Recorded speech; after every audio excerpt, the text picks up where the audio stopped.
Maintenant que vous êtes riche, vous pensez pas que les chômeurs ils pourraient se bouger le cul, aller bosser un peu?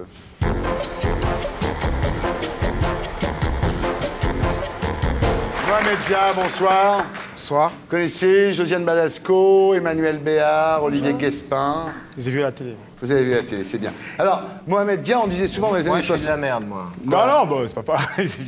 Je te vois tous les week-ends. Elle va te changer, ça va commencer. Mohamed.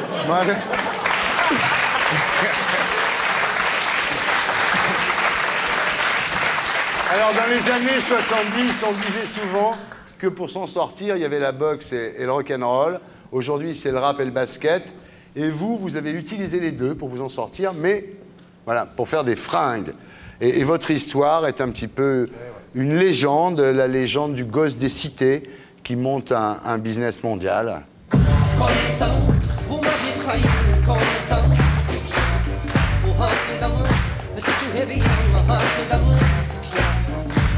Alors Mohamed, vous publiez chez JML, Promis à la victoire, où vous racontez votre destin.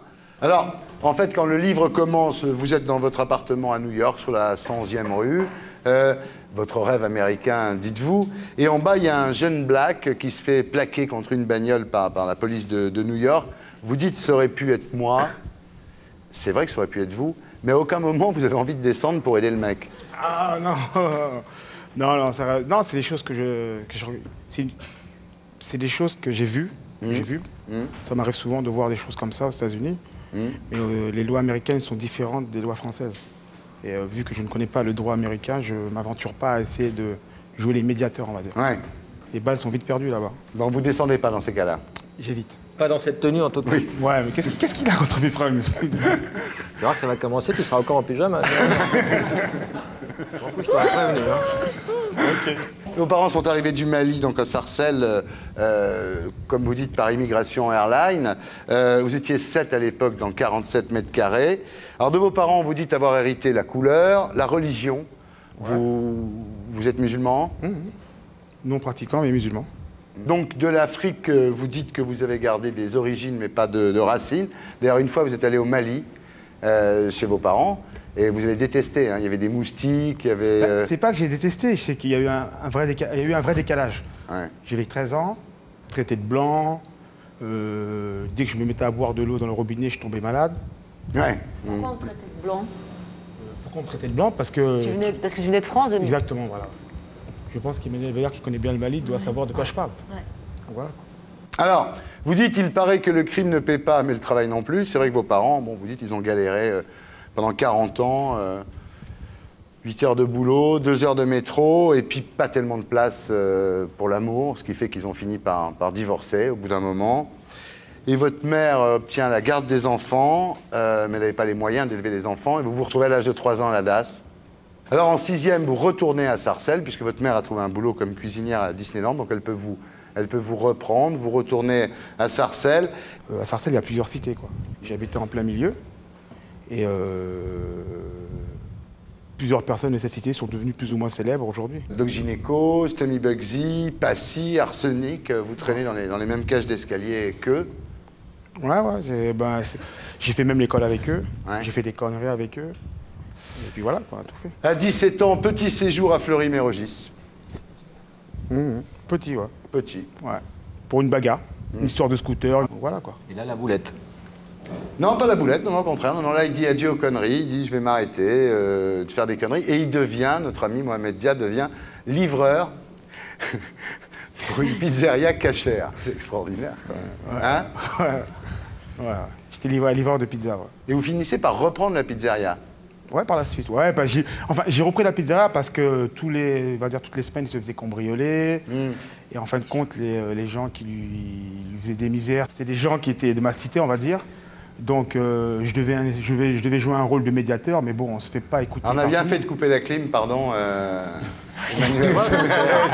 C'est une bonne idée de couper la clim, finalement. Donc, cette pizzeria, donc, vous la reprenez et elle devient le lieu de rendez-vous de tous les bad boys de la zone. Si on peut appeler ça des bad boys, hein, ouais. C'est des jeunes. Ouais. Enfin, ça servait un peu de recel, il y avait quand même 2-3 magnétoscopes. Non. Il y avait la Royal au shit quand même, hein. Non, C'était de la non, bonne non, pizza non, quand même. Hein. Pour information, je ne fume pas. Hein. Non, mais là on fumait pas là. Il y a eu quand même, on peut dire les choses quand La même. Space Pizza quand même. C'était moi qui faisais les pizzas, c'était mon pote qui faisait les livraisons. Mais il y avait quand même beaucoup de contrôle de police qui a quand même découragé, excusez-moi Mohamed, les clients normaux quand même. Ah oui, c'est clair, ouais. On est d'accord. Ah, ouais, bien sûr. Et là, alors là, vous voulez quand même... Non, vous avez envie de réussir, c'est vrai. Vous vous lancez dans la lecture de Monet, de Paul Sulitzer. Donc ça, c'était un peu votre Bible à cette époque-là. Hein. C'est quelqu'un que j'admire beaucoup et qui actuellement est... Il est un peu dans la merde. J'étais le voir tout à l'heure. On le salue. Ah bon? Ouais, j'étais avec lui tout à l'heure. Et alors? Bah, il essaie de s'en sortir, c'est un battant et il va s'en sortir. Mais qu'est-ce qui s'est passé? Parce que moi, j'ai lu dans le journal qu'on a retrouvé Paul Sulitzer chez lui, la gueule défoncée, avec du sang sur les murs. Non, il a eu un accident, je pense. Il a eu un accident puisqu'il habite dans un duplex, il est tombé de l'escalier. Et bon, bah là, il est en train de se... C'est dangereux les duplex, on le dira jamais assez. C'est vrai, hein. c'est vrai. C'est des couilles qu'on n'a pas dans les chambres de bonne, ça, hein, je le dis aux gens. Hein. Voilà. Donc, il a eu un accident et bon, là, il est en rééducation, on va dire. Ouais. Ça va? C'est très dangereux, ouais. Il est toujours avec sa charmante polonaise? Toujours, elle était là d'ailleurs. Qui est venue ici, qui est magnifique. Hein? Ouais. Je trouve qu'on ne parle pas... Il y a un moment, Paul Loup passait dans les médias, il était passé dans toutes les émissions sur les chaînes nationales. Et depuis cet accident, on n'en parle pas. Donc, bah si, on en parle, mais comme il est en rééducation, on ne peut pas l'inviter. Ouais, mais parler de lui au moins, ça serait... Moi, c'est ce qu'on est en train de faire. Ah ouais, mais ici, oui, chez là, toi, oui. oui, mais pas chez les autres. Bah, déjà, invitons son kiné la semaine prochaine. Non, c'est méchant, non. Non. Qu'on parle, qu'on y aille par étapes, qu'il se remette doucement et après il vient. Donc, vous vous lancez dans la lecture de Monet de Paul Sulitzer. D'ailleurs, vous le rencontrez au bar du Plaza Athénée. Voilà, ça vous donne des idées sur votre réussite sociale, mon cher Mohamed Dia. Et là, vous devenez, ça ne dure pas très longtemps, hein, vous devenez emploi jeune. Ouais. Et vous êtes médiateur, vous êtes grand frère. Ouais. Pour moi, être médiateur, m'occuper des jeunes qui, on va dire, prennent le mauvais exemple. Donc, je me dis, bon, ben, s'il y a moyen de les remettre dans le droit chemin, autant le faire. Vous en avez remis certains dans le droit chemin? Je pense pas, non. Je suis franc, je ne vais pas raconter d'histoire, hein, je pense pas, non. Non. Voilà. Parce que je n'étais pas crédible. Ouais. Avant, nous, tu nous faisais rêver quand tu faisais le petit brigand, tout. On était tout petit et aujourd'hui, tu nous dis d'arrêter de faire des conneries et laisse-nous tranquille. Mais maintenant, tu serais vraiment crédible. Tu es un exemple, mais non. Encore moins. Enfin, tu es un exemple de quelqu'un qui s'en est sorti. C'est différent, c'est qu'aujourd'hui, si je me mets à leur faire la morale, forcément, ouais, mais aujourd'hui, vu la situation que tu as, c'est facile de nous dire ça, mais toi, tu vis pas ce qu'on vit. Enfin, ils savent très bien que si vous venez du même coin, tu vois, tu viens du Ils même... l'ont oublié vite. C'est un exemple, peut-être même sans en parler, ils savent d'où tu viens. Bah, moi, je veux pas être un exemple, hein, déjà, à la base. Hein. Non, moi, tu es un exemple pour moi, enfin, à part pour les fringues. Ça me fait plaisir. Je trouve vachement bien ces fringues. En même temps, c'est nouveau pour moi, mais non, j'en mettrai un tout à l'heure. Sérieux? Ouais. Bien, ben justement, on en arrive aux fringues. Donc, vous avez 25 ans. Vos copains Passis, Tommy Bugsy, tout ça, ils commencent à avoir du succès. C'est la grande époque du secteur A, puis du ministère Hammer. Et comme vous n'êtes pas rappeur et comme vous n'êtes pas basketteur, vous décidez de vous lancer dans les fringues, justement, dans le sportswear. Trouver une marque à laquelle les jeunes pourraient s'identifier. Et c'est Kenzie, le fameux Kenzie, le manager de Ministère Hammer, qui vous donne l'idée d'utiliser votre propre nom. On était dans un avion, on partait à New York, j'allais voir ma famille. Ouais. Et lui, il allait dans un congrès, enfin, il était invité pour un magazine américain. Ouais. Et je lui ai dit, bon voilà, j'ai envie de créer ma ligne de vêtements, j'ai besoin d'utiliser les artistes du secteur A, bon, il n'y a pas de problème. Et puis on était là à se prendre la tête sur le nom, puis après il m'a dit, mais pourquoi tu ne donnerais pas ton nom? Et quand j'ai pensé à mon nom, j'ai pensé à d'autres enseignes qui étaient en trois lettres. Je me suis dit, bon, pourquoi pas. Mais qu'est-ce qui t'a donné envie de faire de la fringue? En regardant la télévision, en regardant un clip de Tommy Bugsy, je me suis dit, ben, j'ai vu Tommy avec un polo qui appartenait à une marque que je ne citerai pas. Je me suis dit, ben, ça pourrait être ma marque. Ouais. Voilà, tout simplement, c'est parti comme ça. Ouais. Et voilà.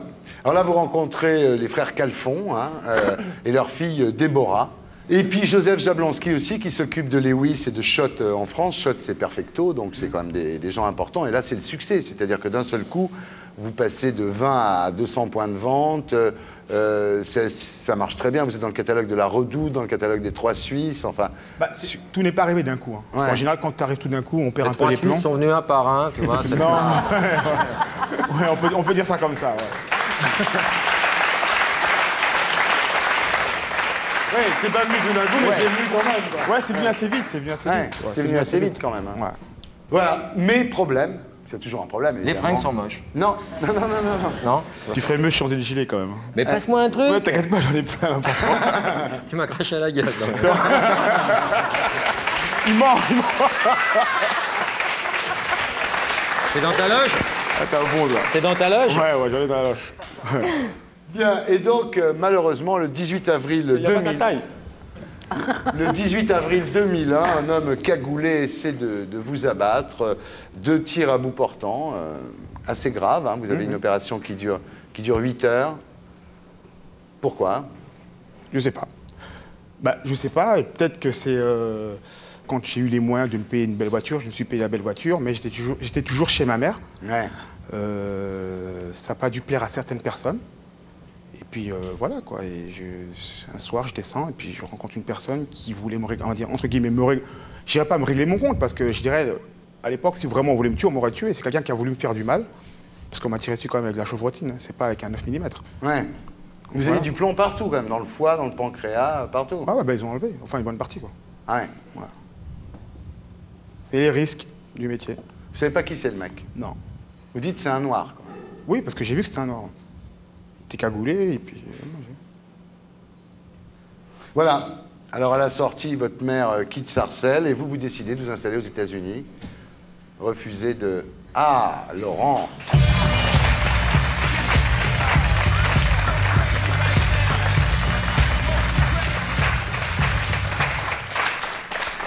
T'as vu l'effet là? J'ai envie de dire yo. Ouais. C'est marrant, hein? Je ne dis jamais yo, j'ai envie de dire yo. Yo. Va savoir.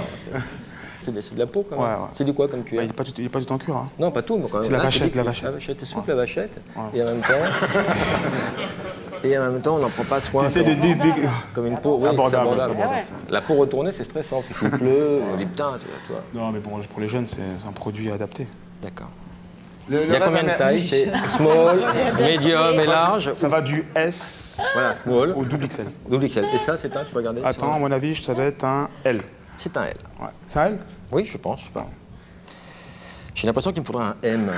C'est pas un problème, c'est pas un problème. Je me sentirais mieux en M, toi. Je me sens C'est vrai que t'es un peu...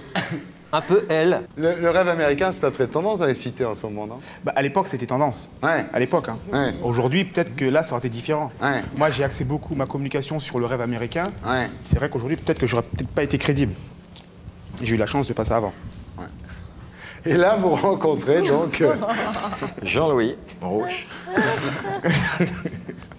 Et là, vous rencontrez donc Michael Jordan, Tony Parker, Will un bar à Smith, pute, à 4 heures du matin. Mohamed Non, Ali. Et vous signez Mohamed Ali avec la NBA. Alors que vous êtes petit. Rappelons-le. Et toujours petit. Ouais. Rappelons-le encore. Montez un business avec Tariq Abdul-Wahad, avec ce que vous portez d'ailleurs Wycliffe Jean, ouais. qui est quand même le producteur de Whitney Houston et de Destiny Child. Comment vous faites pour rencontrer tous ces gens-là et devenir copain avec eux? Petit à petit, on se fait un nom, on se fait des connaissances. Et puis après, quand on veut contacter une autre personne, on passe par une personne. Des fois, ça marche, des fois, ça marche pas. Ouais. Mais le tout, c'est de persévérer. Et puis voilà, quoi. Enfin, un jour ou l'autre, ça paye. C'est extraordinaire, non, cette histoire? Ouais, c'est bien. Vous êtes riche? Non. Oh, Mohamed, La t'es vérité. blindé, sans déconner. Non, non, non, T'es non. blindé. T'es blindé, moi je suis pas blindé. Tu te moi. rends pas compte? Non, non, non, on peut pas être riche. On ne peut pas être riche en France. Appelle ta banque, Ah ouais. tu te rends pas Mais compte? justement, on va voir, ça s'appelle l'interview. Maintenant que vous êtes riche.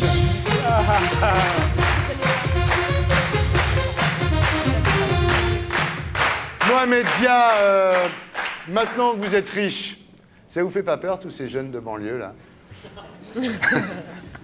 Je continue à prendre le métro, Ouais, je prends le bus. ouais.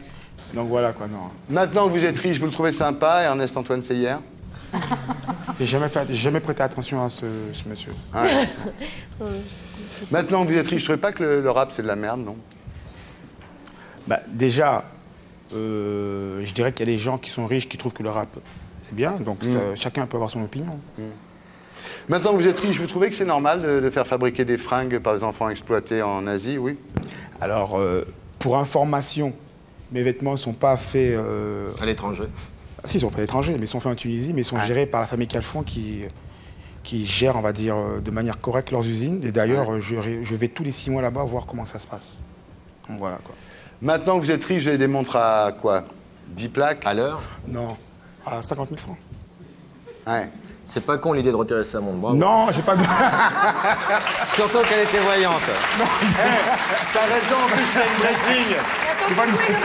Avec son nom en diamant. C'est normal. C'est ça, mon nom en diamant sur une T'es bretelle. blindé, Momo, tout C'est le monde pas le vrai. sait. Tu te planques en Suisse, t'es blindé, t'as de la thune. J'aimerais bien. Ouais, j'aimerais Dieu bien. t'entende. Chante-nous Ramona. Dieu, il sait, il a tous Dieu les comptes. t'entende. Il sait au centime près ce que tu as. Maintenant que vous êtes riche, vous ne trouvez pas que Chirac, il exagère un peu avec les Américains, quand même, non?